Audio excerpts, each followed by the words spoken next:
اعوذ باللہ من الشیطان الرجیم بسم اللہ الرحمن الرحیم ان اللہ وملائکتہ یصلون علی النبی یا ایھا الذین آمنوا صلوا علیہ وسلموا تسلیما اللہم صلی علی سیدنا و مولانا محمد وعلی آل سیدنا مولانا محمد بعدد کل شیء معلوم لک۔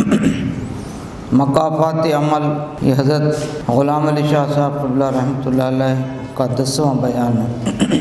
ایک تربیتی مجلس جو ہفتے کے دن مقرر کی گئی تھی 2 دسمبر 2000 میں۔ ان اللہ وملائکتہ یصلون علی النبی یا ایھا الذین آمنوا صلوا علیہ وسلموا تسلیما اللہم صلی علی سیدنا و مولانا محمد وعلی آل سیدنا مولانا محمد بعدد کل شیء معلوم لک۔ آج کا عنوان ہے حق کاہے پن، یعنی اسے حق کی ہویت کر دیا گیا ہے۔ تصوف کی اصطلاح میں ہے پن کو ہویت کہتے ہیں، یعنی اللہ تعالیٰ کا ہے پن۔ اس کی فرمائش حضرت قبلہ حمید علی شاہ صاحب رحمۃ اللہ علیہ بڑے اچھوتے ڈھنگ سے فرما رہے ہیں۔ ہم اپنے آپ کو دیکھیں گے کہ ہم نے اس وجود کو خود نہیں بنا لیے، پھر یہ وجود کس کے صدقے میں ملا؟ اللہ کے چاہنے سے نور محمدی صلی اللہ علیہ وسلم کے صدقے میں ملا۔ پھر یہ وجود کیا ہے؟ آئینہ ہے حق تعالیٰ کا، یعنی یہ وجود خود بخود نہیں مل گیا، بلکہ اس میں چاہت کار فرما تھی، میرے خالق میرے مالک کی چاہت، اور یہ وجود نور محمدی صلی اللہ علیہ وسلم کے صدقے میں عطا ہوا۔ صدقات یعنی خیرات۔ صدقات کا مطلب ہے کسی کی عطا، کسی کی خوشنودی کا صلہ صدقات کہلاتا ہے۔ یہ ساری تفصیل صدقات کے معنی کی ہیں۔ یہ کائنات کا جو وجود ہے، ہم جو کہہ رہے ہیں کہ یہ میں ہوں، یہ تو ہے، یہ ظاہر ہے، یہ باطن ہے، یہ تھا، یہ نہیں ہے، یہ سب حضور اکرم صلی اللہ علیہ وسلم کے صدقات ہیں۔ لولا کا، اگر آپ نہ ہوتے، ما خلقت الافلاک، میں آسمانوں کو بھی پیدا نہیں کرتا۔ جب آسمان ہی نہیں ہوتے، یعنی جب بلندیاں ہی نہیں ہوتی تو پستیوں کا وجود بھی نہ ہوتا۔ جب غیب نہیں ہوتا تو شہود کا وجود بھی نہ ہوتا، یعنی جتنے اضداد ہیں ان میں سے کچھ بھی نہیں رہتا، پھر کیا رہتا؟ اللہ ہی اللہ رہتا، اللہ ہی اللہ ہے، اللہ ہی اللہ تھا اور اللہ ہی اللہ رہے گا۔ وہ زمان اور مکان کا پیدا کرنے والا ہے۔ ٹائم اور فاصلے اللہ تعالیٰ کی مخلوقات میں سے ہیں، اللہ تعالیٰ کے پیدا کیے ہوئے ہیں، اور یہ کس کے صدقے میں عطا ہوئے؟ یہ نور محمدی صلی اللہ علیہ وسلم کے صدقے میں ملے ہیں۔ بڑے جامع الفاظ پر پورا پیراگراف مشتمل ہے۔ اگر ہمارا دل اور ہمارا دماغ اس پیراگراف سے رنگین ہو جائے تو انشاءاللہ مومنانہ بصیرت بھی ہم میں پیدا ہو جائے گی، کیونکہ یہ بات ایمان کی جڑ بنیاد ہے، ظہور کائنات کی بنیاد ہے، تو نور محمدی صلی اللہ علیہ وسلم ہے۔ یہ جو کچھ نظر آ رہا ہے، جو کچھ پایا جا رہا ہے، جو کچھ کہا جا رہا ہے، جو کچھ سنا جا رہا ہے، جو انفس ہے، جو آفاق ہے، جو داخل ہے، جو خارج ہے، یہ سب کا سب کیا ہے؟ نور محمدی صلی اللہ علیہ وسلم۔ اور یہ وجود، یہ ہے پن حق تعالیٰ کا آئینہ ہے، اس میں یکتائی ہے، ایک پن ہے۔ آسان لفظ میں اس یکتائی اور ایک پن کے معنی یہ ہیں کہ جو کچھ بھی نظر آ رہا ہے وہ اللہ تبارک و تعالیٰ کی تجلیات ہیں۔ اللہ موجود ہے۔ اب یہ وجود، یہ موجودیت حق تعالیٰ کا آئینہ ہے۔ اب تھوڑی سی دوری پیدا کر دی گئی، کیونکہ جب تک دوری پیدا نہیں کریں گے میں تو کا احساس نہیں رہے گا، اور جب یہ احساس نہیں رہے گا تو پھر ہمارے اعمال افعال میں، ہمارے روز و شب کے اعمال و افعال میں وہ رونق اور وہ چاشنی، وہ مٹھاس نہیں رہے گی۔ اس دوئی سے نکلنا ہے۔ اپنے وجود پر نظر کرنے کے بعد مجھے یہ وہ سے نکل جانا ہے، اس لیے کہ میں نے یہ اقرار کیا ہے کہ نہیں ہے کوئی الہ مگر ہے اللہ۔ جتنے وجود نظر آ رہے ہیں میرے اپنے وجود میں نظر آ رہے ہیں، یا کہیں اور نظر آ رہے ہیں، یا کہیں اور نظر آ رہے ہیں۔ اب یہاں ایک حجاب ہوتا ہے، جیسے ایک مثال دیے کہ ایک چوہا کنویں کے پانی میں گر گیا، اگر 40 ڈول پانی نکال کر پھینک دیں تو کنویں کا باقی پانی پاک ہو جاتا ہے، یہ شریعت کا مسئلہ ہے۔ لیکن اگر پہلے چوہے کو باہر نہیں نکالے اور 40 ڈول پانی باہر پھینک دیے تب بھی پانی پاک نہیں ہوگا۔ وہ جو ہمارا پرانا خیال ہے کہ میں یہ ہوں میں وہ ہوں، تو گویا میرے وجود کے کنویں کے اندر ایک مردہ چوہا ہے۔ وہ چوہا کیا ہے؟ میں یہ ہوں اور میں وہ ہوں کہ سارے ناطے رشتے ہم نے اپنے سے چپکا لیے، لیکن جو حق کا رشتہ ہے وہی ذہن میں نہیں ہے۔ نتیجہ یہ ہوتا ہے کہ حق کا رشتہ چلا جاتا ہے، اور حق کا رشتہ کیا ہے؟ وَنَفَخْتُ فِيهِ مِن رُوحِي، یہ حق کا رشتہ ہے۔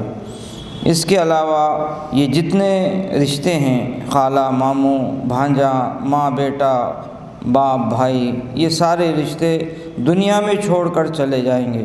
آخرت کا رشتہ کیا ہے؟ وہ نفخت فیہ من روحی، کہ جب میں خالہ ماموں بھانجے بھتیجے رشتوں میں نہیں تھا تو کون سا رشتہ تھا؟ روح کا رشتہ تھا۔ یہ کیا ہے؟ نفخہ، اللہ تعالیٰ کا کوئی غیر نہیں ہے، روح جو ہے اس کو فنا نہیں۔ یہ ہمیشہ یاد رہنا چاہیے کہ روح کو فنا نہیں ہے۔ وجود تصوف میں ایک بڑی اصطلاح ہے، یہ جو میرا تن ہے میرا جسم ہے اس کو فنا ہے، لیکن 3 چیزوں کو فنا نہیں، روح نفس اور دل۔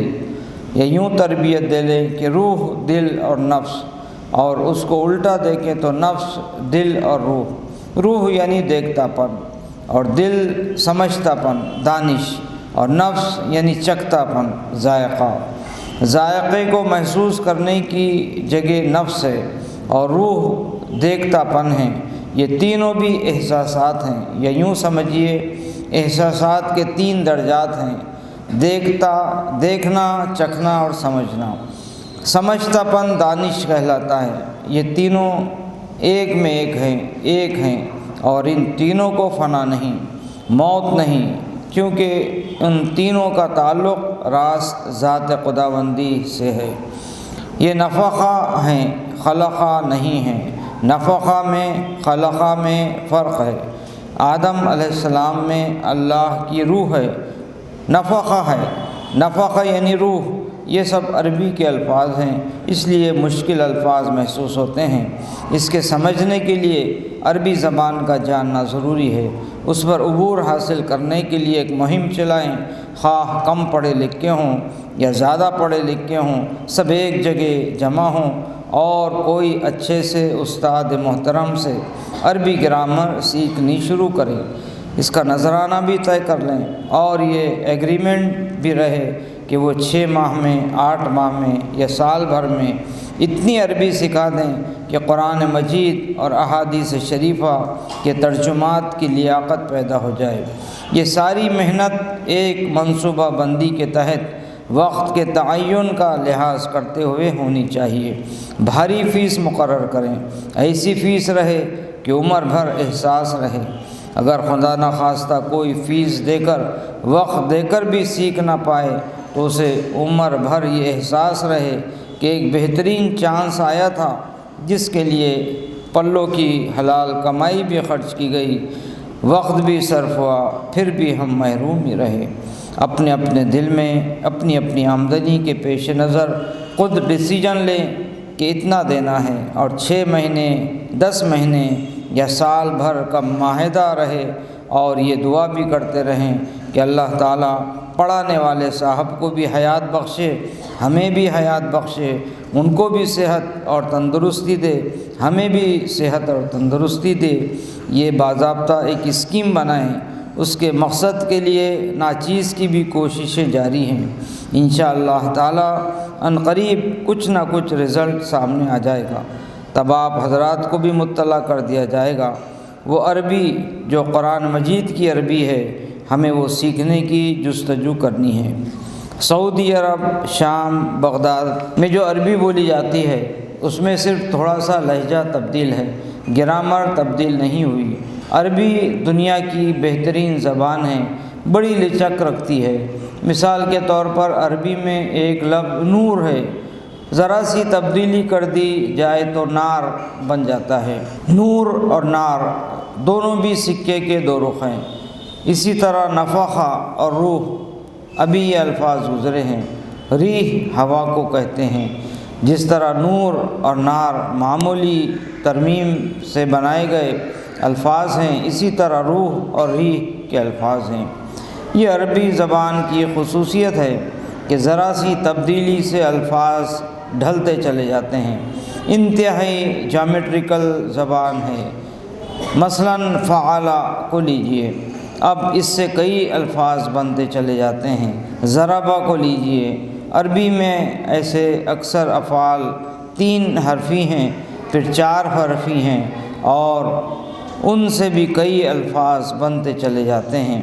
اس کی مثال یوں بھی دی جا سکتی ہے کہ ہم جس فرش پر بیٹھے ہیں، اس چادر پر ڈیزائن نظر آ رہا ہے، یہاں رنگ الگ ہوئے، دوسرا پھول یہاں آ گیا، لال کی جگہ پیلا، پیلے کی جگہ لال، ہری پتیاں آ گئیں۔ یہ سب ڈیزائن سازی اور بنائی کے تانے بانے کا کمال ہے۔ گرامر کا بھی یہی حال ہے۔ گرامر پر عبور حاصل ہونا چاہیے اور قرآنی عربی پر توجہ مرکوز رہنی چاہیے۔ یہ مثال اس لیے ذہن میں آئی کہ آپ کو عربی زبان سیکھنے سے لگاؤ پیدا ہو۔ قرآن مجید کا ادب و احترام لازم ہے، بے ادبی قطعی نہیں ہونی چاہیے، لیکن یہ ادب نہیں ہے کہ قرآن مجید ایک جگہ رکھا ہوا ہے اور یہ سمجھا جا رہا ہے کہ بڑے ادب و احترام سے رکھا ہوا ہے، حالانکہ اس پر دھول کی تہیں جمی رہی ہیں۔ اللہ ہماری حفاظت فرمائے۔ یہیں سے نحوست شروع ہوتی ہے۔ قرآن مجید کی تلاوت کا معمول نہ ہو، ایک جگہ ادباً رکھا ہوا ہو اور اس پر دھول کی تہیں جم رہی ہوں، اس سے بڑھ کر گھر کی نحوست کوئی نہیں، کیونکہ دھول اس لیے جم رہی ہے کہ اس کو ہاتھ نہیں لگ رہا ہے، کھول نہیں رہے ہیں، تلاوت نہیں ہو رہی ہے۔ یہ سب سے بڑی نحوست ہے۔ کسی گھر میں اگر غریبی ہے تو اس غریبی میں بھی اللہ تعالیٰ نے ایک حسن دیا ہے، صبر اور شکر غریبی کا حسن ہے۔ لیکن جہاں قرآن مجید پر دھول جمے گی، وہاں بس شکوے شکایتیں رہیں گی، چاہے وہ گھر امیر کا ہو یا غریب کا ہو۔ جہاں قرآن مجید سے قریب ہوں گے، جہاں قرآن مجید کی تلاوت ہوگی، جب قرآن مجید کو سمجھنے کی فکر میں رہیں گے، اس پر عمل کرنے کی طرف جائیں گے، وہاں برکتیں ہی برکتیں ہوں گی۔ حضرت پیر و مرشد قبلہ حضرت قبلہ حمید علی شاہ صاحب رحمۃ اللہ علیہ صبح 4 بجے اٹھ کر تلاوت قرآن فرماتے تھے۔ آپ کا یہ معمول وصال سے 2 روز قبل تک رہا۔ جب تکلیف زیادہ بڑھی تو 2 روز پہلے والدہ محترمہ نے کلام مجید الماری میں رکھ دیا۔ اس طرح حضرت قبلہ رحمۃ اللہ علیہ کی تلاوت موقوف ہوئی، کیونکہ چلنے پھرنے اٹھنے بیٹھنے کی طاقت ہی نہیں رہی تھی۔ حضرت قبلہ حمید علی شاہ صاحب رحمۃ اللہ علیہ کا روزانہ تلاوت کا معمول رہا۔ اسی کی برکت ہے کہ ہر چیز بے حساب ملتی گئی۔ حضور پیر و مرشد قبلہ حضرت قبلہ حمید علی شاہ صاحب رحمۃ اللہ علیہ کا قرآن مجید سے بڑا مضبوط تعلق تھا۔ بعض اوقات ایسا بھی ہوا کہ رات دیر گئے، مجلس برخاست ہوئی، آپ 3 بجے گھر تشریف لائے۔ ناچیز کا معمول تھا، نیند لگنے تک حضرت قبلہ کے پیر دباتا رہتا۔ محسوس ہوا کہ حضرت قبلہ کو نیند لگ چکی ہے، چنانچہ وہاں سے ہٹ گیا۔ تھوڑی ہی دیر بعد کیا دیکھتا ہوں کہ حضرت قبلہ کے کمرے کا بلب روشن ہے، تکیے پر کلام مجید رکھا ہوا ہے، تلاوت جاری ہے۔ یہ کوئی کہانی یا افسانہ نہیں، بیتی ہوئی بات ہے۔ اگر ہمارا تلاوت قرآن مجید کا معمول نہیں ہے تو معمول بنائیں، پابندی اختیار کریں۔ حضور غوث پاک رضی اللہ تعالیٰ عنہ کا قول ہے، بری عادت کا بدلنا بھی عبادت ہے، یعنی اچھی عادتیں اپنانے کی کوشش کرنا تو عبادت میں شمار ہوگا ہی، لیکن بری عادت کا بدلنا بھی عبادت ہے۔ بری عادت میں قرآن مجید سے دوری اختیار کرنا انتہائی ذلیل عادت ہے، اس لیے عرض کر رہا تھا کہ عربی سیکھنے کی کوشش کریں۔ اللہ تعالی ہمیں اس مقصد اور ارادے میں کامیابی عطا فرمائے، آمین۔ وَنَفَخْتُ فِيهِ مِن رُوحِي، اللہ تعالیٰ فرماتے ہیں کہ میں نے آدم علیہ السلام میں اپنی روح پھونکی۔ حضور اکرم صلی اللہ علیہ وسلم فرما رہے ہیں کہ یہ سب میرے نور سے ہے اور میں اللہ کے نور سے ہوں۔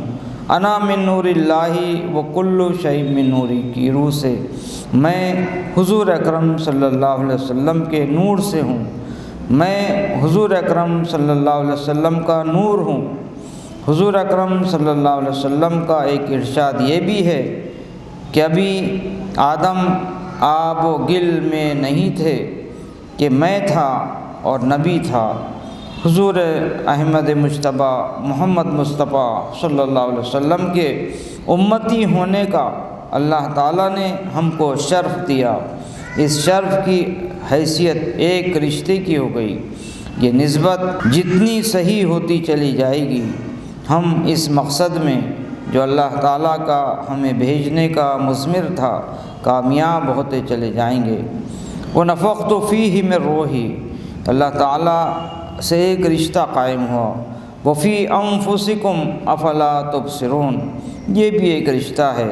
فَأَيْنَمَا تُوَلُّوا فَثَمَّ وَجْهُ اللَّهِ، یہ بھی ایک تعلق ہے۔ حضور اکرم صلی اللہ علیہ وسلم خاتم النبیین ہیں۔ آپ صلی اللہ علیہ وسلم فرماتے ہیں کہ آدم ابھی آب و گل میں تھے کہ میں تھا اور نبی تھا، اور یہ رشتہ نہیں ہے تو کیا ہے؟ حضور اکرم صلی اللہ علیہ وسلم سے تو رشتہ ہے اور ایمان کا رشتہ ہے۔ ہم کلمے میں آپ صلی اللہ علیہ وسلم کے رسول اللہ ہونے کی گواہی دیتے ہیں۔ یاد رکھیے، یہ رشتہ جتنا مضبوط ہوگا اتنا ہی ہم غفلت پر قائم رشتوں سے نجات پا سکیں گے۔ سارے رشتے تو لگا رکھے مگر حق سے ہی رشتہ نہیں رہا تو کیا حاصل؟ کیسی محرومی ہے کہ ہم حق کا تعلق، حق کا رشتہ چھوڑ کر غفلت سے رشتے قائم کرنے لگے ہوئے ہیں۔ یہ مال و دولت دنیا، یہ رشتہ و پیون بتانے وہم و گما لا الہ الا اللہ۔ ہم دنیا کے رشتوں اور تعلقات میں الجھے ہوئے ہیں اور انہیں دل سے باہر نکال نہیں پھینکتے۔ جس طرح کنویں میں مردار چوہا پڑا ہوا ہو، پانی ناقابل استعمال ہو چکا ہو اور ہم صاف پانی سے محروم ہوں، پانی کو پاک کرنے کی ایک ہی صورت ہوگی، پہلے چوہا نکال پھینکیں پھر 40 ڈول پانی نکال پھینکیں، پانی پاک اور قابل استعمال ہو جائے گا۔ اسی طرح اس وجود کے کنویں میں ایک مردار چوہا ہے، وہ کیا ہے؟ وہ دنیا کے ناسوتی رشتے ہیں۔ ہم اسی میں الجھ رہے ہیں، اور جو ملکوتی رشتہ ہے، روحانی رشتہ، اسے ہم بھول گئے۔ یہ جو پیری مریدی کا سلسلہ ہے، اسی روحانی رشتے کو اپنے سے جوڑنے کے لیے ہے۔ حضور اکرم صلی اللہ علیہ وسلم فرماتے ہیں کہ میں ابو الارواح ہوں، یعنی تمام روحوں کا باپ ہوں۔ اور ایک جگہ ارشاد ہے کہ اگرچہ میں آدم علیہ السلام کے بعد پیدا ہوا لیکن میں آدم علیہ السلام کا بھی باپ ہوں۔ مطلب یہ کہ کچھ نہیں تھا تو کیا تھا؟ اللہ ہی اللہ تھا۔ ذات میں شوق ہوا، محبت ہوئی کہ میں پہچانا جاؤں تو مخلوق پیدا کی گئی۔ مخلوق میں سب سے پہلے کون؟ حضور اکرم صلی اللہ علیہ وسلم فرماتے ہیں اول ما خلق اللہ نوری، سب سے پہلے میرے نور کی تخلیق کی گئی۔ اب اسی بات کو دوسرے الفاظ میں سمجھنے کی کوشش کریں گے۔ انا کا شعور ہر انسان میں یہ احساس موجود ہے۔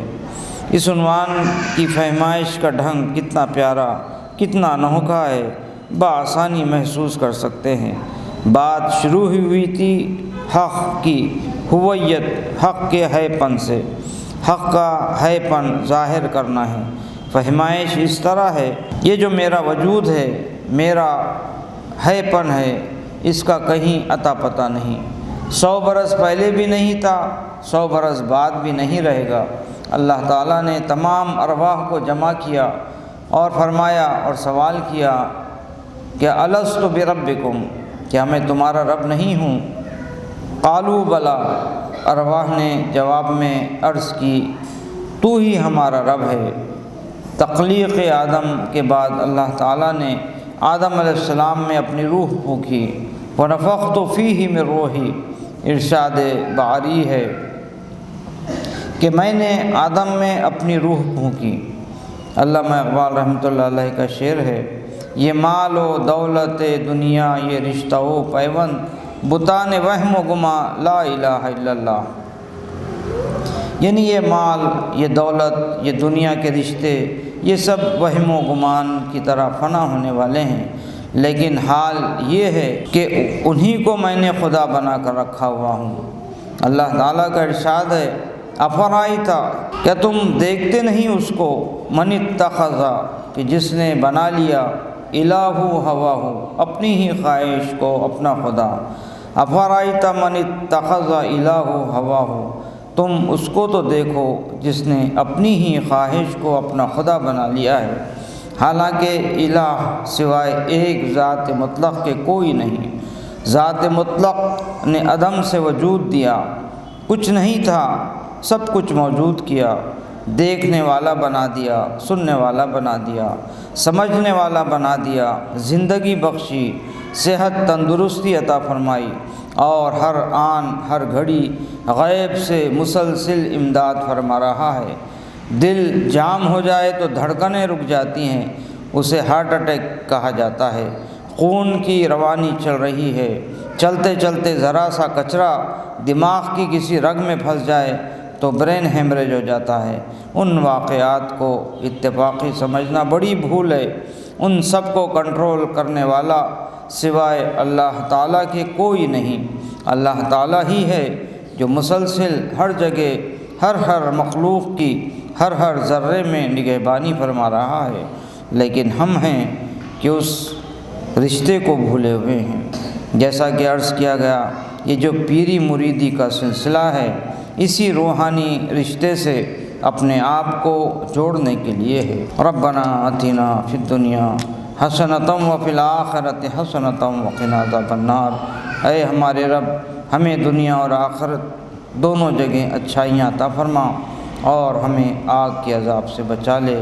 وصلی اللہ تعالی علی خیر خلقہ ونور عرشہ محمد وعلی آلہ واصحابہ وازواجہ وذریاتہ واہل بیتہ واحبابہ اجمعین برحمتک یا ارحم الراحمین۔ لا الہ الا اللہ۔